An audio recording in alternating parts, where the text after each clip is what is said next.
Hello everyone and welcome to GP Podcast by Nadia. Right now it's Friday night and as I told you guys yesterday that I will be traveling to Brisbane today, which is on Friday, for celebrating twin holy days of Baha'i religion with my brother's family and my mom here. So today the whole day was very busy and I couldn't get a chance to do a GP podcast, but then now I'm back from the celebration, so I just had to do it because I can't let go of it. So first of all, I would like to thank all my new subscribers, especially from the Yas community where I work, because I did post it in the Yas community today to from all the lovely people to be able to subscribe to my YouTube channel and Spotify channel, my podcast channel. The reason is that I would really want you guys to help me in spreading the awareness about what could be patients' responsibilities in improving their GP experience, because as you could see that my podcasts are usually not directed at GPs. Like, it's not for the education of GPs or doctors. It's basically because I actually view every consultation that I do from the perspective of a patient. That if I was because when I was not working as a GP, I was just a hospital doctor, I used to hate going to GPs. I'm just telling you the truth, because especially, the long waiting times and the, the energy to get out of the house when you are sick and go and see the patient, go and see the GP.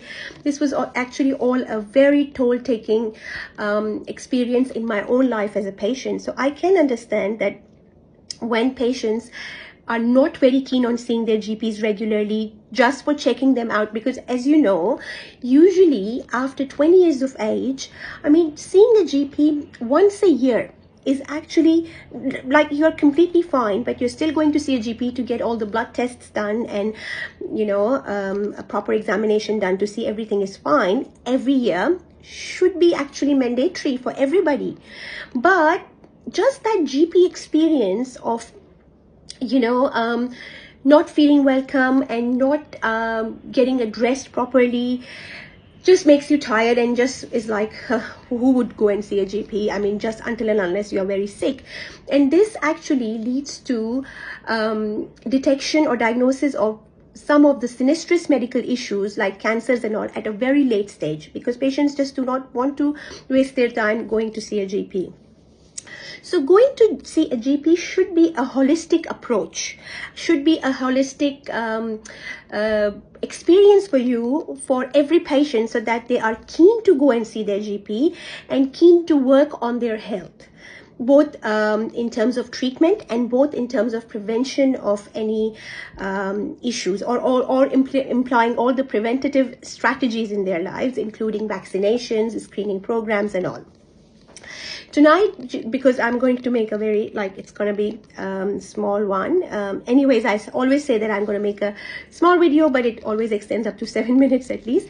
Anyways, I just wanted to address one issue. I would be doing these small podcasts randomly also on how to make your GP experience better with your help. Because see, we cannot teach all the GPs what to do. They have their own time boundaries, they have their own limitations, they have their own thought process, and I don't think that we can convince GPs to work in a specific way, because everybody has their own ways.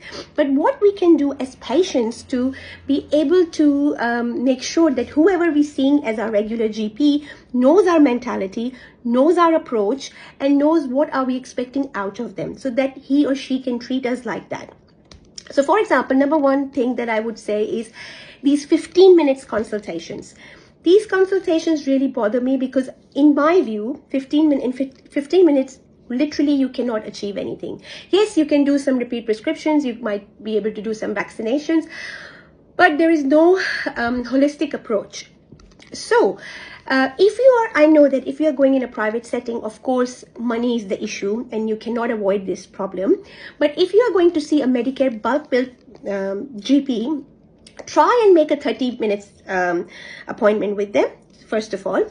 Second of all, when you go to them, make a list of your concerns. For example, I also know that sometimes GPs can tell you, no, I'm very busy today and I'll only address one concern at a time, which actually is true. I mean, they can be very busy and they can sometimes be very distracted. But what you can tell them is, sir or ma'am or whatever their names are, if you just listen to my concerns. I'm not saying that you should be addressing all of them. We can address them in another setting, in another consultation. Maybe you can prioritize and see that what would you like to address today in my for my experience, and or I can tell you at the end which one is the most important for me. But if you just listen to my concerns, or just listen to them, and then maybe, I mean, just maybe don't tell them promptly, but like say that maybe they're able to find a connection. For example, I'll tell you, somebody having joint pains and vision issues. So apparently they are not related, like vision issues, joint problems, like let's say lower extremity joint problems, knees and feet and all of that. Ideally, there is no connection, but our body works as a system, as a holistic system, and many of the issues in the body are usually interconnected. So for example, in autoimmune conditions like rheumatoid arthritis, Sjogren's syndrome, and many others, this is a whole condition in which these different symptoms exist. Joint issues, vision problems, and many other problems. So maybe when you tell the just read out, if you are proactively prepared and you have a list of your problems, maybe if you just quickly read out them for your GP, then maybe he would be like, yeah, that's true. Actually, let's just do some blood tests to find out, or let's just do some particular examination, or let's just do this to find out whether it's an autoimmune condition or not. So that was just one of the tips for today. And thank you so much once again, everybody. And I'll talk to you tomorrow. Thank you. Bye-bye.